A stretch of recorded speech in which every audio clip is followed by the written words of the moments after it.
warahmatullahi wabarakatuh. Alhamdulillah, wassalatu wassalamu ala rasulillah wa ala alihi wa ashabihi wa man tabi'ahum bi ihsanin ila yaumiddin, amma ba'd.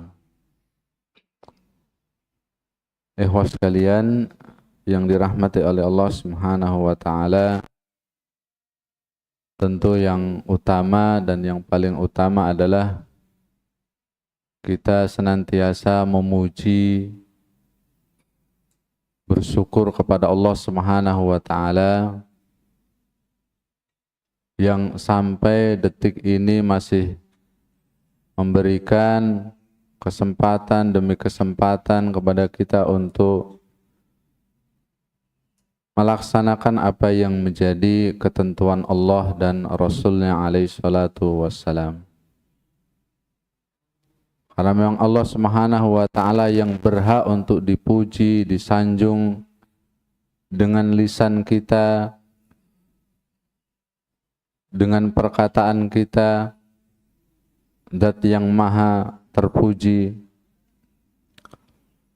Ikhwas sekalian yang dirahmati oleh Allah Subhanahu wa ta'ala, kita melanjutkan apa yang menjadi pembahasan dari kitab Tazkiyatun Nafs yang sekarang sudah sampai pada kaidah yang kelima tentang takhliyah sebelum tahliyahnya. Jadi diibaratkan pembahasan kita kali ini tentang sebuah bejana. Bejana atau ember yang kotor, kemudian kita mau mengisinya dengan air. Tentu bejana atau ember yang kotor itu kita bersihkan, kita sikat sampai bersih, baru kita isi dengan air. Agar airnya itu bersih, maka bejananya juga harus bersih. Maka demikian juga dengan hati. Hati kalau kita mau menghiasi dengan perkara-perkara yang baik, maka kita harus bersihkan dulu hati itu dari hal-hal yang buruk. Atau kita istilahkan dengan amradul qulub, penyakit-penyakit hati. Ibaratnya seperti itu pembahasan kita kali ini. Jadi sudah menjadi kesepakatan kita bahwa hati itu tempat bersemayamnya kehidupan. Artinya kebaikan dan keburukan seseorang itu letaknya ada dalam hatinya. Ada di dalam hatinya. Dan orang yang tidak mempergunakan hatinya dengan baik, artinya memotivasinya untuk beribadah kepada Allah Subhanahu wa ta'ala, diibaratkan oleh Allah Subhanahu wa ta'ala kal an'am. Kal an'am. Seperti hewan. Jadi dia tidak mempergunakan hatinya, akalnya, yang itu untuk memotivasi dia beribadah kepada Allah Subhanahu wa ta'ala, yang karena memang diciptakannya manusia adalah untuk beribadah, untuk mengagungkan, untuk mentauhidkan Allah Subhanahu wa ta'ala. Ketika dia tidak melakukan itu, ulaika kal an'am balhum adhal. Berarti hati itu memiliki posisi yang besar, posisi yang besar di dalam Islam ini. Maka di antara tugas Rasul alaihi salatu wasallam adalah membersihkan hati-hati manusia. Walladzi ba'atsa fil ummiyina rasulan yatlu alaihim ayatihi wa yuzakkihim. Wa yuzakkihim, membersihkan Di antara wadifah tugas diutusnya Rasul alaihi salatu wassalam. Makanya Rasul alaihi salatu wassalam mengajarkan kepada kita doa untuk membersihkan hati ini.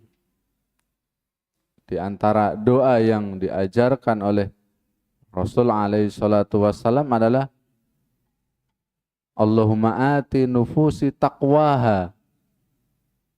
Allahumma ati nufusi taqwaha. Ya Allah, berikanlah kepada jiwaku, kepada hatiku ini taqwaha, ketakwaan kepada Allah Subhanahu wa taala. Makanya takwa itu letaknya di dalam hati. At-taqwa hahuna. Kata Rasul alaihi salatu wasallam, wa asara biyadihi ila sadrihi, dengan menunjuk kepada hatinya. Jadi Rasul alaihi salatu wasallam senantiasa berdoa, Allahumma ati nufusi taqwaha wa zakkiha anta khairu man zakkaha anta waliyuha wa maulaha. Jadi kalau Rasul alaihi salatu wassalam senantiasa berdoa agar hatinya itu selalu bersih, apalagi kita yang tidak ada jaminan sama sekali. Harusnya lebih banyak berdoa untuk membersihkan hati ini. Kan Ibnu Taimiyah itu kan mengatakan hati itu ibarat raja, malikul a'dha, raja bagi anggota tubuh ini. Dan anggota-anggota tubuh prajuritnya. Jadi kalau hati itu baik, maka seluruh anggota badan ini menjadi baik. Jadi barometernya ada di hati. Wa idza khabbusa, kalau hati ini buruk, maka anggota badan yang lainnya akan menjadi buruk. Wal a'malu tatafadhal. Dan amalan-amalan itu bertingkat-tingkat. Bisa jadi orang sholat bareng, jumlah rakaatnya sama, bacaannya sama, tapi belum tentu dua-duanya pahalanya diangkat ke langit. Belum tentu dua-duanya diterima oleh Allah Subhanahu wa taala.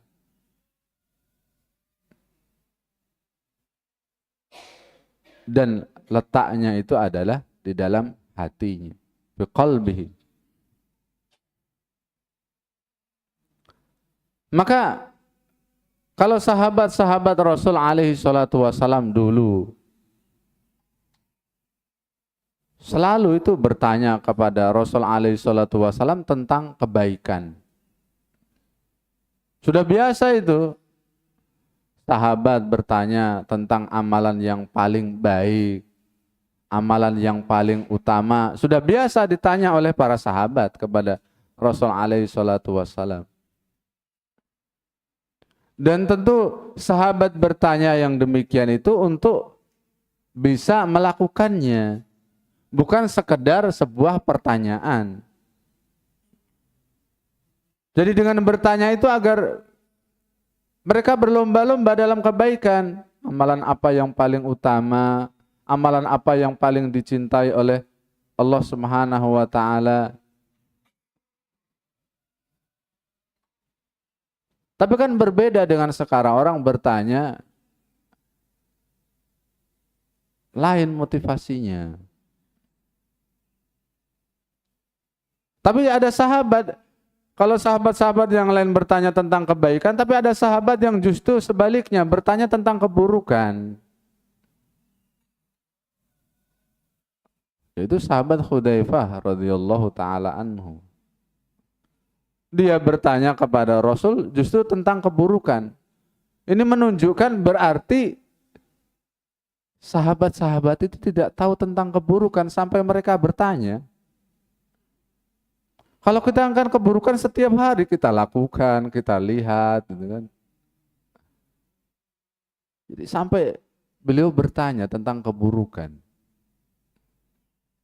Karena memang jarang atau tidak ada mungkin keburukan dilakukan oleh sahabat. Sehingga Hudzaifah bertanya gitu.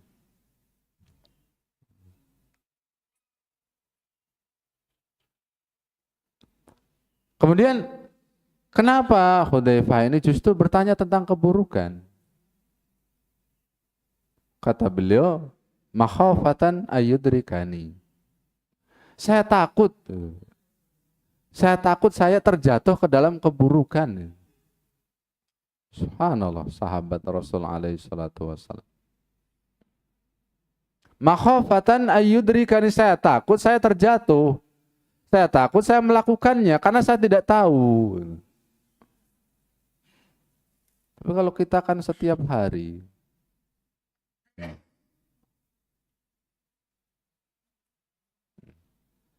Makanya ini sama dengan apa yang disebutkan oleh ulama itu, araftu sarra la lisarri walakin litawaqihi. Jadi saya mengetahui keburukan itu bukan untuk melakukannya. Walakin litawaqihi, agar saya bisa menjauhinya. Karena barang siapa yang tidak mengetahui keburukan, lama-lama dia akan terjatuh ke dalam keburukan itu tanpa dia sadari.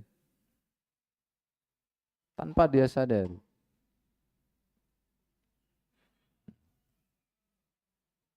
Jadi dengan kita mengetahui keburukan, agar kita bisa menjauhinya, agar kita bisa meninggalkannya.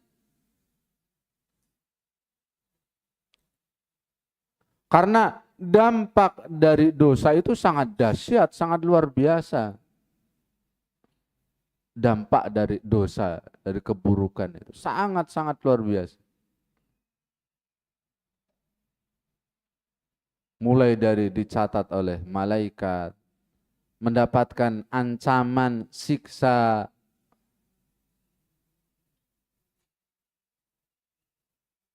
dan kalau dalam kehidupannya tidak tenang, gelisah, takut ketahuan orang lain, hatinya tidak tentram sebelum dia mendapatkan ancaman di yaumil qiyamah. Ini kan sangat luar biasa dampak dari keburukan, dampak dari dosa. Sangat luar biasa. Makanya induk dari dosa, dari maksiat itu ada 3. Yang disebutkan oleh Al-Imam Ibnul Qayyim Al-Jauziyah. Yang pertama yang beliau sebutkan adalah al-kibru. Al-kibru, kesombongan. Sombong. Yang itulah yang menyebabkan iblis mendapatkan nasib yang buruk, dilaknat, dijauhkan dari kasih sayang Allah Subhanahu wa taala, bahkan dikeluarkan dari surga. Hanya karena al-kibru di dalam dirinya.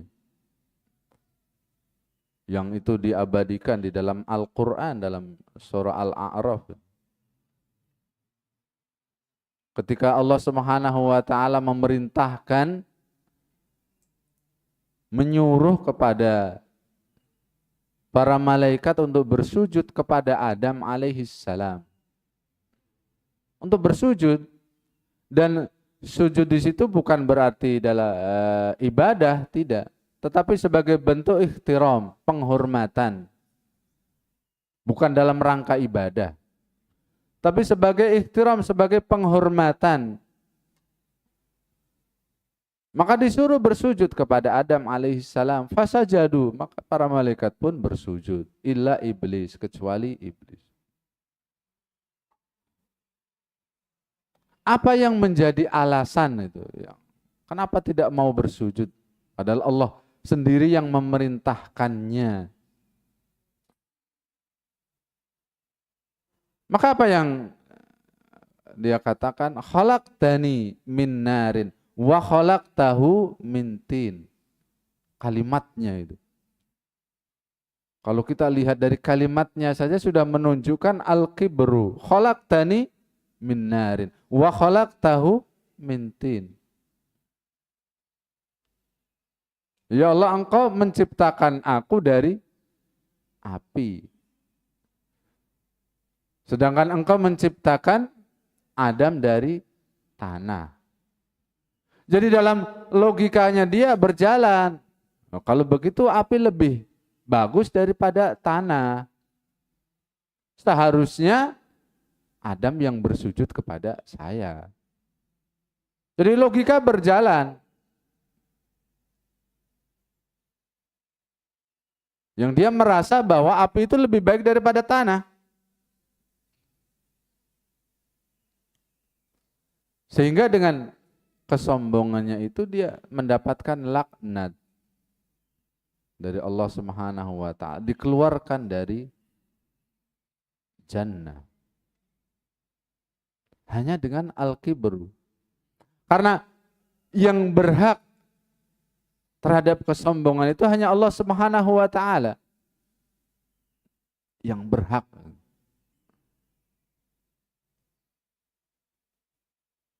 Jadi manusia tidak berhak untuk memiliki sikap al-kibru. Bahkan ketika Rasulullah SAW itu kan pernah ditanya tentang al-kibru. Apa sih kesombongan itu? Kata beliau, batarul haqqi wa ghamtun nasi. Sudah masuk al-kibru. Batarul haq. Itu menolak kebenaran. Itu sudah masuk kategori kesombongan. Batarul haq. Wa ghamtun nas. Dan mengejek manusia, menghina manusia. Sudah masuk dalam kategori al-kibru. Jadi manusia itu tidak berhak untuk memiliki sifat al-kibru. Yang berhak itu hanya Allah Subhanahu wa taala. Jadi ketika kebenaran ada di hadapan kita, maka kewajiban kita untuk menerimanya. Al-haqqu. Karena al-kibru adalah induk dari kemaksiatan ini. Yang kedua adalah yang disebutkan oleh Al-Imam Ibnul Qayyim tadi, bahwa dari induk dari kemaksiatan ada al-khirsu, menuruti hawa nafsunya, keserakahan syahwatnya. Yang inilah yang menyebabkan Nabi Adam alaihissalam dikeluarkan dari surga. Dikeluarkan dari surga. Jadi tempat kita yang sebenarnya itu adalah di surga. Yang sebenarnya. Karena Nabi Adam alaihissalam sebelumnya memang berada di surga. Jadi karena hawa nafsu Nabi Adam alaihissalam ketika digoda oleh iblis itu kan, disuruh memakan buah khuldi. Jadi yang menamakan syajaratul khuldi itu adalah bukan Allah Subhanahu wa taala. Jadi iblis sendiri yang menamakannya. Kan artinya khuldi itu kan keabadian. Jadi kalau orang memakan syajaratul khuldi atau buah khuldi itu dia akan abadi, dia tidak akan meninggal selama-lamanya.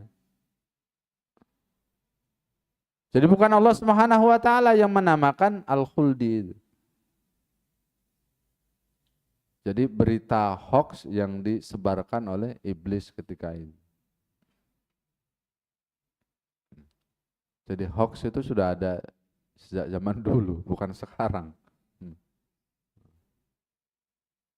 Jadi memang disebarkan oleh iblis tentang buah khuldi, artinya keabadian.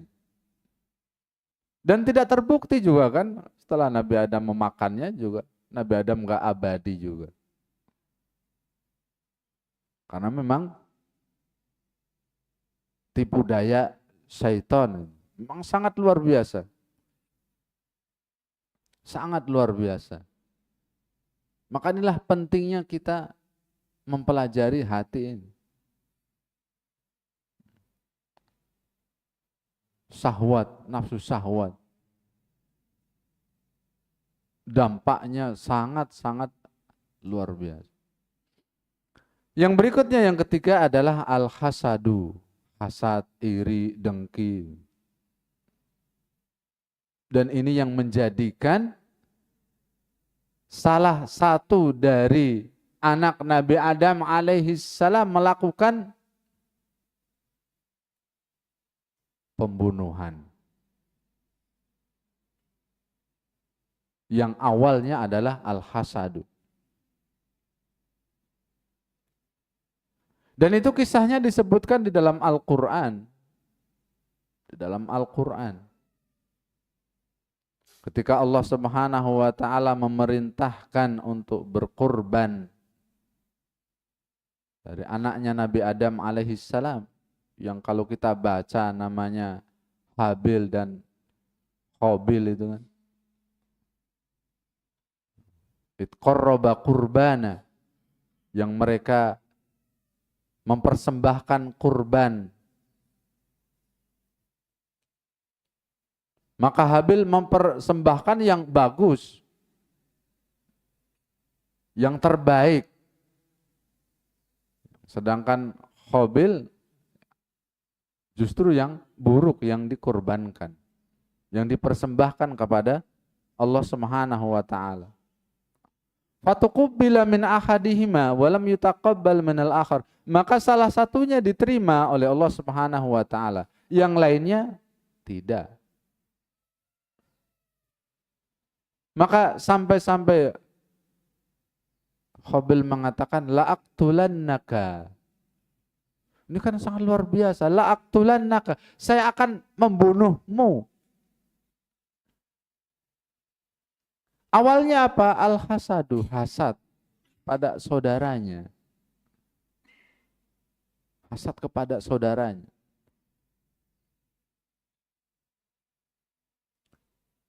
Dan kalau kita lihat contoh sekarang, banyak sekali tentang al-hasadu.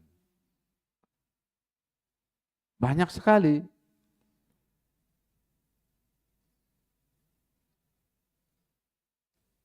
Hasadnya orang-orang di luar Islam terhadap Islam.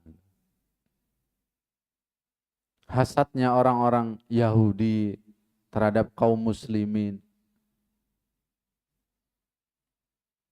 Kan orang-orang Yahudi itu kan orang yang paling tahu tentang Nabi Shallallahu Alaihi Wasallam.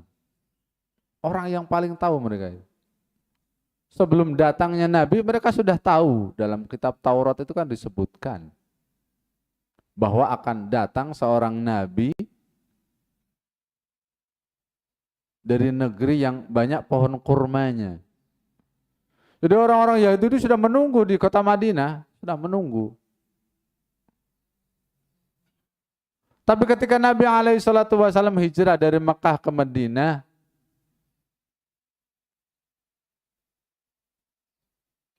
yang orang-orang Yahudi melihatnya, justru mereka tidak beriman. Padahal mereka mengetahui Nabi SAW itu seperti mereka mengetahui anak-anaknya sendiri. Ya'rifuna kama ya'rifuna abna'ahum.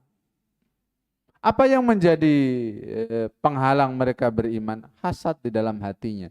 Karena Nabi yang diutus ternyata bukan dari golongan Bani Israel. Bukan dari keturunan Nabi Ishak alaihissalam. Kan nabi-nabi sebelumnya itu kan keturunan dari Nabi Ishak alaihissalam. Tapi justru yang diutus oleh Allah Subhanahu wa ta'ala keturunan dari Nabi Ismail alaihissalam. Ini yang membuat hasad mereka, sehingga mereka tidak mau beriman. Padahal sebelumnya mereka menunggu-nunggu. Menunggu sebelumnya.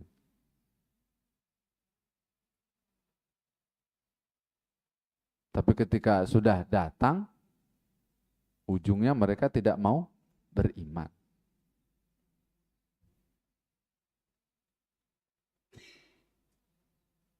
Apa yang menyebabkan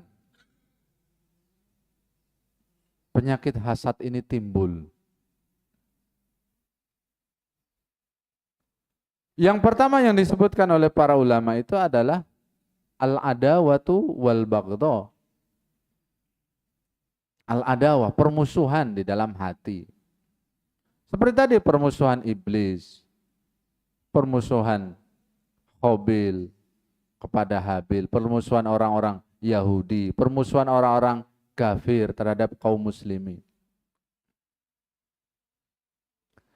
Jadi permusuhan orang-orang kafir kepada kaum muslim, nah hatta yaumul qiyamah, sampai kita mengikuti agama mereka. Walan tarda angkal yahudu walan nasara hatta tattabi'a millatahum. Sampai kita mengikuti agama mereka. Dan mereka tidak akan ridho dengan keislaman kita. Tidak akan ridho. Jadi mereka sudah yakin bahwa Islam itu agama yang benar. Yakin. Bahwa agama mereka itu salah. Tahu. Dan itu yang menyebabkan mereka tidak akan ridho kepada keislaman kita.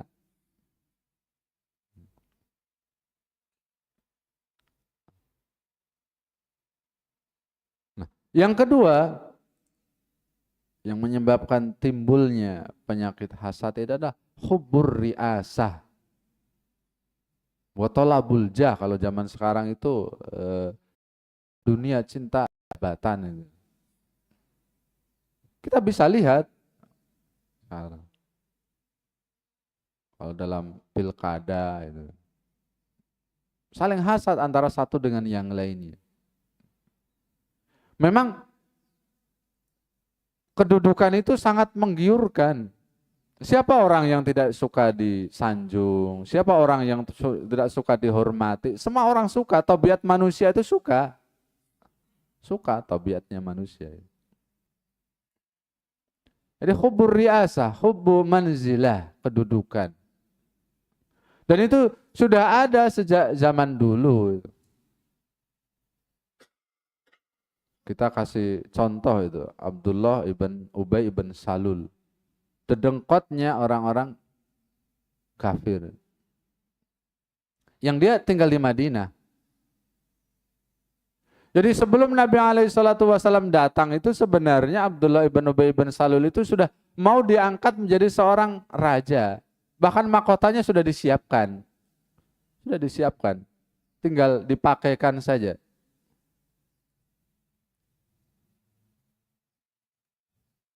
Sudah siap-siap diangkat menjadi seorang raja. Tapi ketika Rasulullah SAW datang ke Madinah, justru penduduk Madinah beriman kepada Rasulullah SAW. Sehingga batal pengangkatan Abdullah ibn Ubay ibn Salul menjadi seorang raja. Dan itulah yang menyebabkan dia tidak mau beriman. Tidak mau beriman.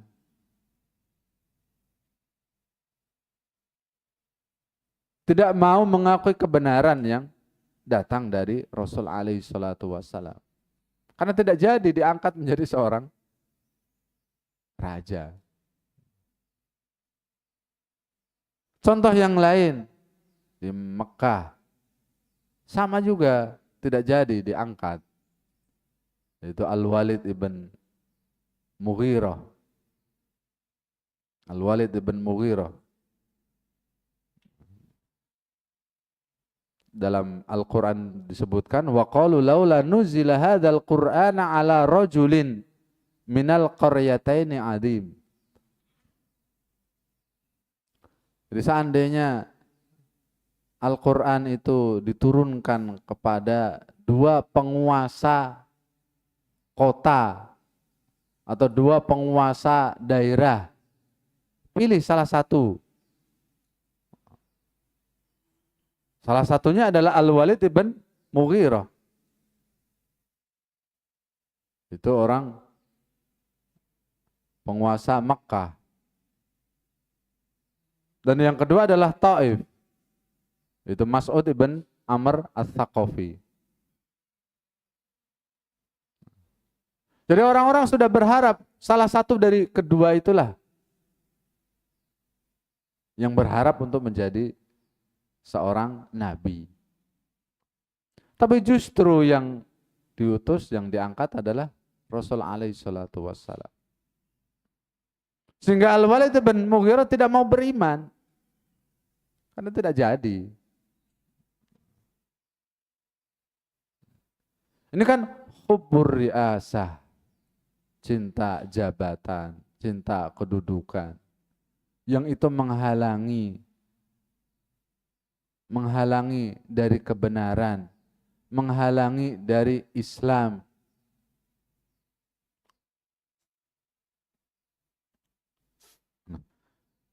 Jamaah sekalian yang dirahmati oleh Allah Subhanahu wa taala, maka disinilah pentingnya kita membersihkan hati-hati kita.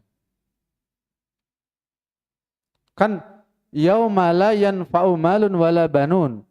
Hari di mana tidak berguna lagi harta dan anak. Ketika di yaumil qiyamah. Illa man atallaha biqalbin salim, kecuali orang yang datang kepada Allah Subhanahu wa taala dengan hati yang bersih, dengan hati yang salim. Hati yang bersih.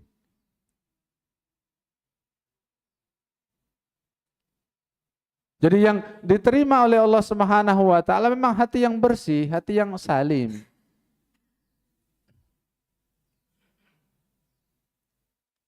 Makanya tadi kan tugas di antara diutusnya Rasul alaihi salatu wasallam untuk membersihkan hati-hati umatnya. Makanya jangan sampai kita meninggalkan doa. Allahumma ati nufusi taqwaha wa zakkiha anta khairu man zakkaha anta waliyuha wa maulaha.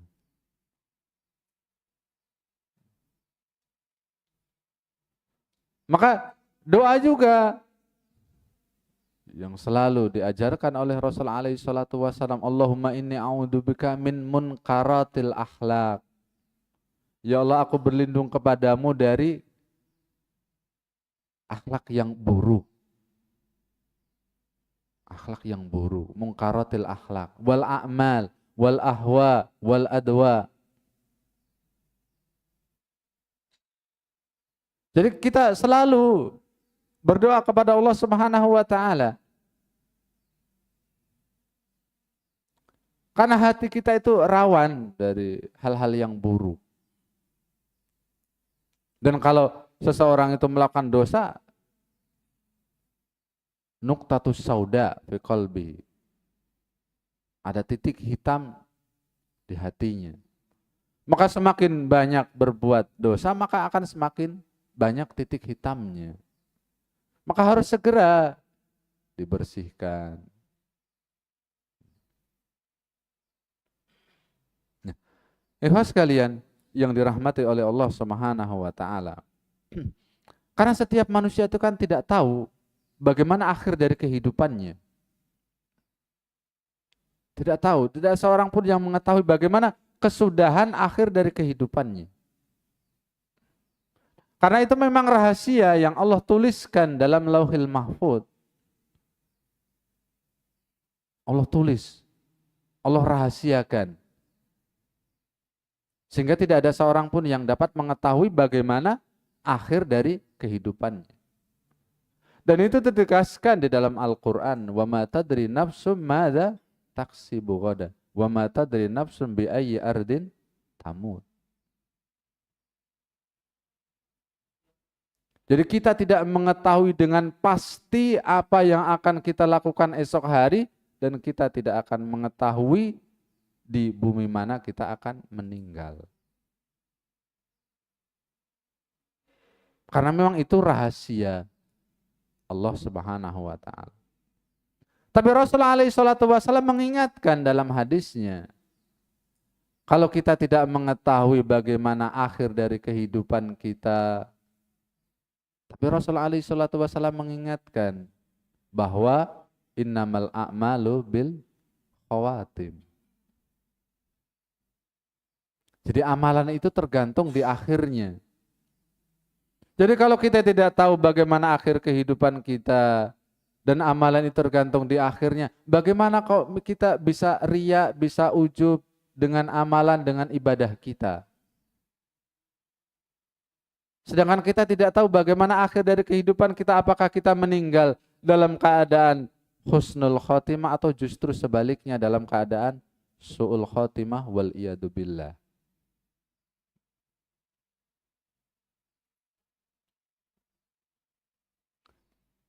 Nah, dalam Al-Imam At-Tabrani dalam kitabnya Mu'jamul Kabir meriwayatkan dari Abu Umamah bahwa Rasul alaihi salatu wasalam mengatakan sona'iul ma'rufi taki masori as-su'i. Sona'iul ma'rufi taki masori as-su'i. Jadi berbuat baik kepada orang lain itu akan menghalangi seseorang dari kesudahan yang buruk. Jadi dengan kita berbuat baik kepada orang lain itu akan menghalangi kita dari akhir yang buruk, kesudahan yang buruk. Lah yang menjadi pertanyaan adalah apa yang dimaksud dengan masori usu, kesudahan yang buruk itu? Para ulama menyebutkan bahwa yang dimaksud dengan masori usu itu adalah su'ul khotimah. Meninggal dalam keadaan su'ul khotimah. Meninggal dalam keadaan bermaksiat kepada Allah, durhaka kepada Allah. Itu kan kesudahan yang buruk. Akhir yang buruk. Yang kedua, yang dimaksud dengan masori usu itu meninggal dalam keadaan yang mengenaskan. Meninggal dalam keadaan yang tidak biasanya lah kalau dalam bahasa kita itu.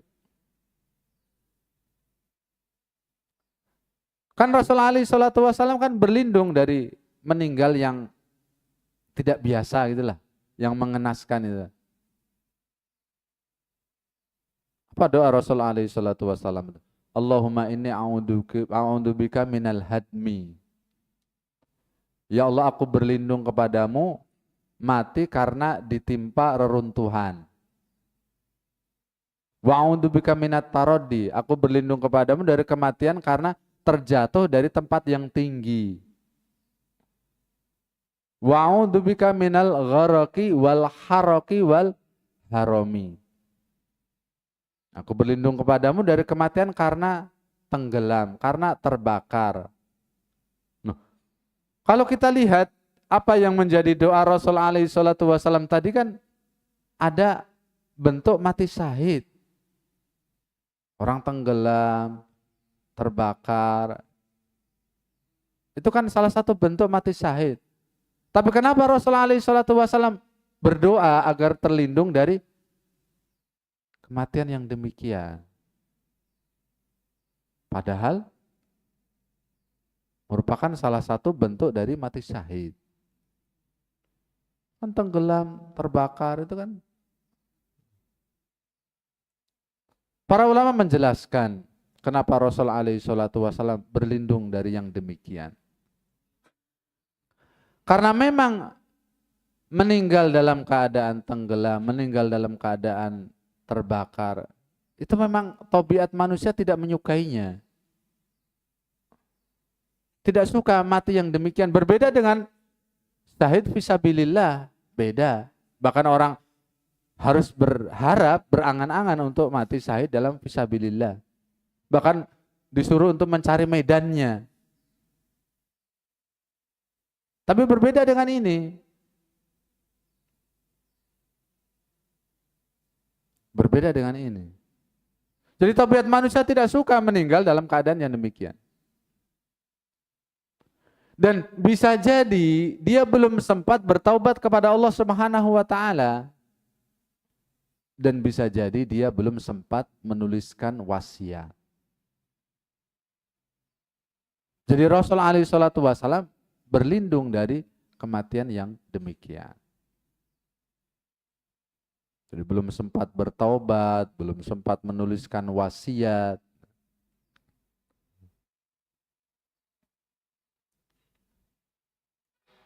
Kembali ke hadis tadi.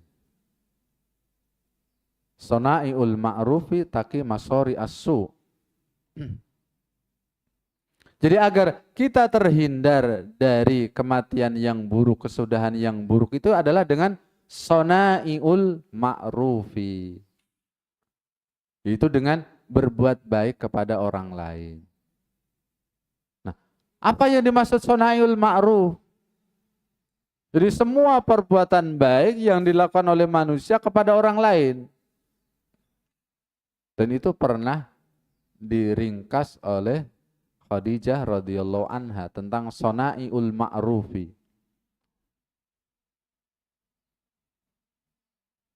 Yang ketika Rasul alaihi salatu wasallam merasa ketakutan itu.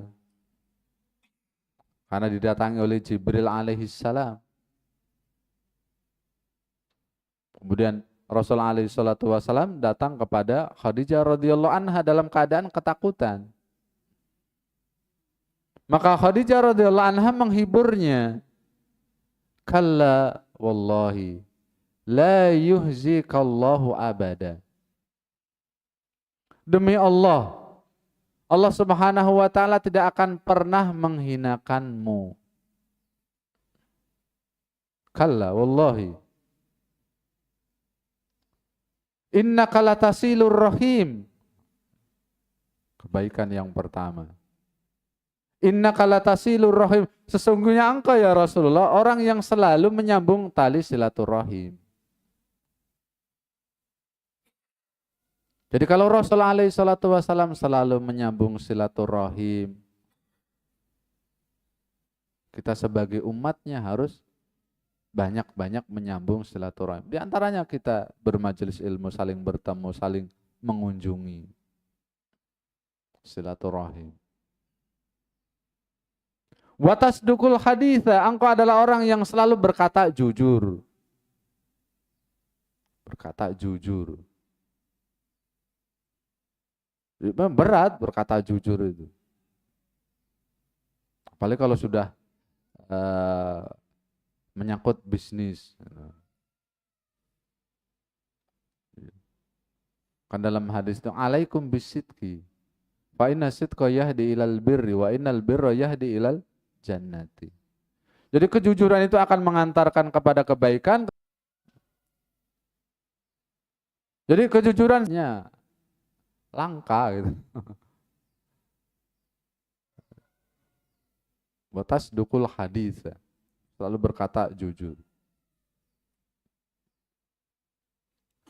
Wa taqrid dhaifa wa taqsibul ma'dum. Engkau adalah orang yang selalu membantu orang lain. Selalu membantu. Dan engkau adalah orang yang selalu memberi kepada orang yang tidak mampu. Ini kan kebaikan-kebaikan yang disebutkan oleh Khadijah radhiyallahu anha tentang Rasul alaihi salatu wassalam. Wa taqrid dhaifa, engkau adalah orang yang selalu memuliakan tamu. Wa tu'inu ala nawaibil haqqi, engkau adalah orang yang selalu membela kebenaran. Jadi diringkas oleh Khadijah radhiyallahu anha tentang kebaikan ini. Tentang kebaikan. Menyambung silaturahim, berkata jujur, membantu orang lain, memberi orang lain bagi yang tidak mampu, memuliakan tamu, membela kebenaran, kebaikan yang dilakukan oleh Rasul alaihi salatu wassalam. Maka kita bisa melakukannya, kita bisa mengikutinya. Yang paling mudah sajalah. Wa qulu linnasi husna, bertutur kata yang baik. Sudah merupakan kebaikan. Kan dalam itu kan wal kalimatu thayyibatu shadaqah. Kalimat yang baik, ucapan yang baik, sedekah. Jadi sedekah nggak butuh duit. Hanya bertutur kata yang baik. Sedekah. Tabassum juga bersedekah. Jadi sebenarnya kebaikan itu banyak yang bisa kita lakukan. Yang itu masuk dalam sona'iul ma'rufi. Yang itu akan menghalangi seseorang mendapatkan kesudahan yang buruk. Sona'iul ma'ruf. Jadi dengan kita bertutur kata yang baik. Jangan sampai apa yang kita ucapkan itu menyakiti perasaan orang lain. Termasuk dolim, perbuatan dolim. Apalagi sekarang di zaman media sosial. Orang menulis apa saja yang dia mau di media sosial. Kan kedudukan tulisan itu kan sama dengan kedudukannya perkataan. Kedudukannya sama. Sama-sama akan dimintai pertanggungjawaban. Jadi ketika kita men-share tulisan, analisa, harus kita seleksi dulu apakah tulisan ini menyakiti orang lain. Apakah tulisan saya ini menyindir orang lain? Apakah tulisan saya ini yang saya share ini menyakiti hati orang lain? Maka harus kita takar, harus kita timbang. Kan media sosial sekarang sangat luar biasa.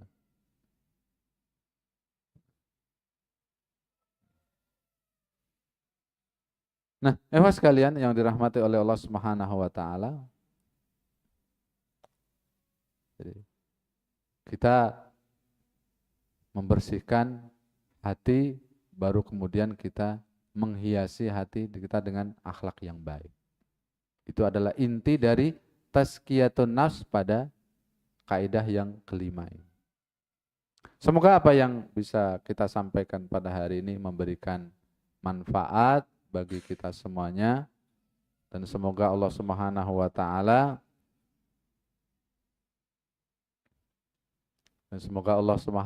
taala membersihkan hati-hati kita dan kita menghadap Allah Subhanahu wa taala dengan hati yang salim, dengan hati yang bersih. Nah, Tatim, ya, mungkin ada pertanyaan sebelum kita tutup, kita persilahkan.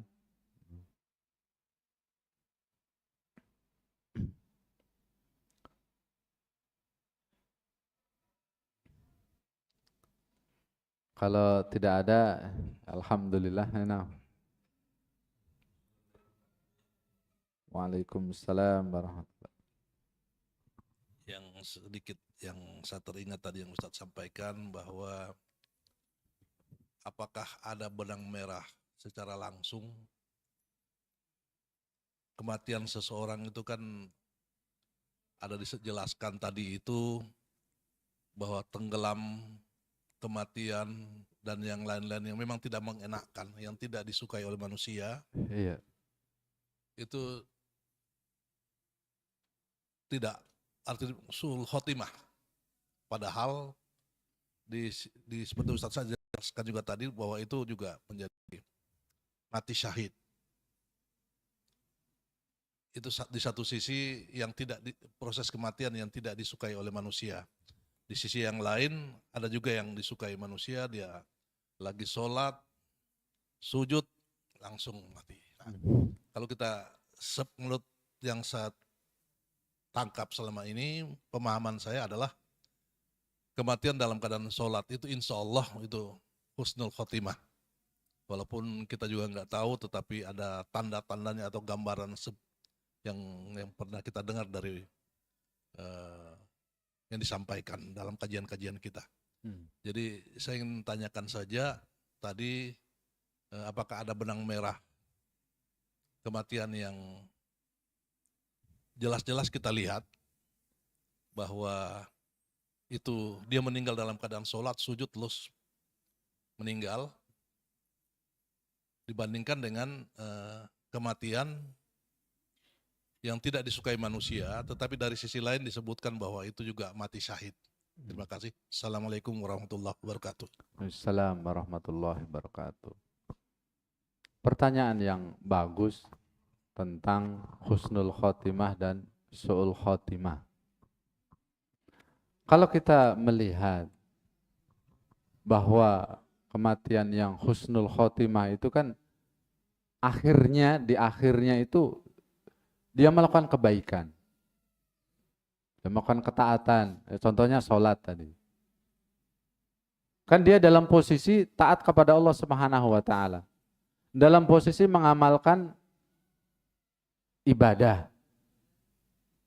Dan itu harapan kita semuanya, meninggal dalam keadaan sholat, meninggal dalam keadaan misalnya berbuat baik.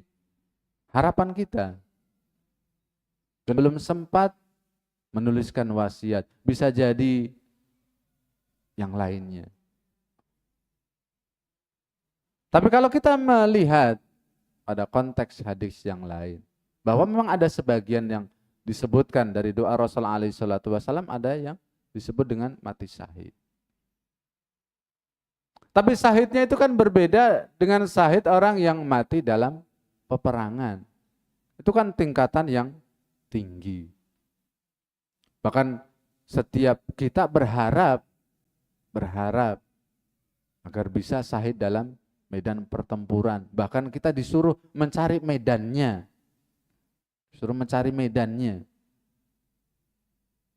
Kan orang yang mati syahid dalam peperangan itu kan sangat-sangat luar biasa nikmatnya. Yang disebutkan oleh Rasul alaihi salatu wassalam. Jadi belum masuk surga orang yang mati syahid dalam pertempuran itu, belum masuk surga, mereka sudah berkeliling. Dan mereka berharap untuk dihidupkan kembali agar bisa mati syahid lagi. Jadi sebelum masuk surga yang sebenarnya mereka sudah berkeliling di surga. Dan harapan mereka kepada Allah agar bisa dihidupkan kembali, kemudian bisa mati syahid lagi. Itu kan luar biasa. Padahal kematian itu kan disebutkan dalam pertemuan sebelumnya sakarat.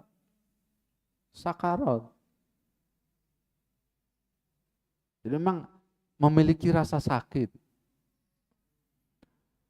Ibarat begini, seorang yang mencuri lah, ketahuan. Karena mati dalam meninggal itu kan seperti sabetan pedang itu kan. Tapi berbeda dengan mati syahid. Diibaratkan orang yang mencuri ketahuan, dia lari, dia menginjak beling pun tidak akan terasa, menginjak duri pun tidak akan terasa. Tidak terasa sama sekali. Maka demikian juga dengan mati syahid, nggak terasa walaupun disabet dengan pedang. Memang memiliki rasa sakit, tapi nggak begitu terasa. Berbeda dengan orang kafir yang meninggal, seperti dicabutnya serabut dari badan gitu kan. Innalil mauti sakarat. Nah, intinya kita berdoa kepada Allah Subhanahu wa Ta'ala. Semoga kita ini meninggal dalam keadaan husnul khotimah. Kalau seseorang itu meninggal dalam keadaan husnul khotimah, kesananya akan mudah. Menghadap Allah Subhanahu wa Ta'ala akan dimudahkan. Oleh, berbeda dengan su'ul khotimah. Makanya tadi innamal a'malu bil khawatim. Amalan itu dilihat di akhirnya. Dan sudah kita sebutkan hadis tentang takdir Allah itu kan yang membuat gelisah orang-orang soleh, orang-orang beriman yang tidak tahu bagaimana akhir kehidupannya. Sudah kita sebutkan. Jadi orang yang selalu melakukan kebaikan sepanjang hayatnya, sepanjang hidupnya. Kemudian jarak antara dia dengan surga itu ibarat hanya sehasta saja. Artinya kapan dia meninggal, Allah akan masukkan dia ke dalam surga. Tapi takdir Allah lain. Di akhir kehidupannya justru melakukan maksiat. Yang dengan itu dia dimasukkan ke dalam neraka. Itu kan membuat kita gelisah. Khawatir terhadap diri kita. Maka kita selalu berbuat baik. Meninggalkan hal-hal yang maksiat. Nah, karena sudah jam 6, nahtatim bi doa kafaratul majlis. Subhanakallahumma wa bihamdika asyhadu an la ilaha illa anta astaghfiruka wa atubu ilaik. Assalamualaikum warahmatullahi wabarakatuh.